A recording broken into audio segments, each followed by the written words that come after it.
ससुर और बहू की कहानी। रामू की पत्नी शीला की मौत 2 साल पहले हो गई थी। अब वो 45 साल का एक असंतुष्ट मर्द था। अपने शरीर की गर्मी निकालने के लिए एक नई बहू की तलाश में था। उसका एक बेटा बिट्टू, एक बेटी शोभा थी। बेटी की शादी गौतम के साथ हो चुकी थी, जो कि एक फ़ौज में काम करता था। बिट्टू की पोस्टिंग जम्मू कश्मीर में थी और शोभा से अलग रहने पर मजबूर था। शोभा 19 साल की जवान औरत थी। गोरी चिट्ठी, गदराया हुआ बदन, भारी शरीर, भरी हुई आंखें, मोटे होंठ, लंबा कद और कसरती जांघें। कई बार तो रामू अपनी ही बेटी के जिस्म की कल्पना से उत्तेजित हो चुका था। वो एक ही शहर में होते हुए भी अपनी बेटी से कम ही मिलता, क्योंकि वो नहीं चाहता था कि उसका हाथ अपनी ही बेटी पर लगकर इस पवित्र रिश्ते को तोड़ डाले। रामू ने अपनी प्रेमिका अनीता से शादी करके घर बसा लिया था।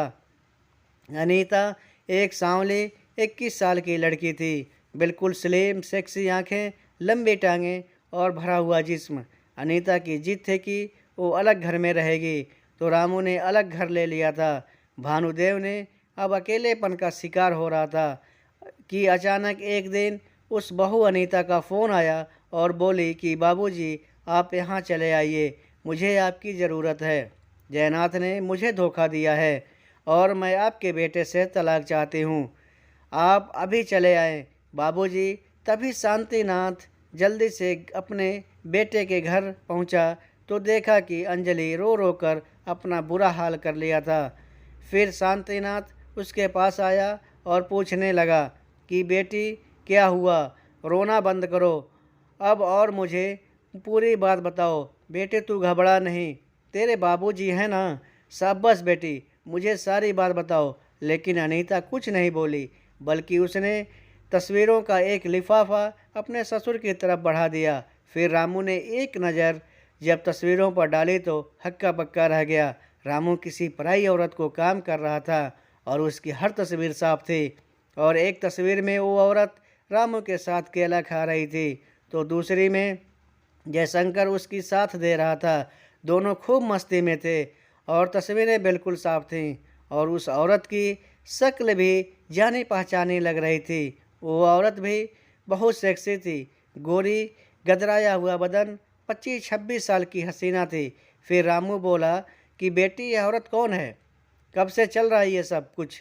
फिर अनीता बोली कि बाबूजी, क्या आप नहीं जानते इस औरत को? ये मीना है, मेरी भाभी, जिसको आपके बेटे ने फंसाया हुआ है। आपका बेटा मुझसे और मेरी सगी भाभी से शारीरिक संबंध बनाए हुए हैं।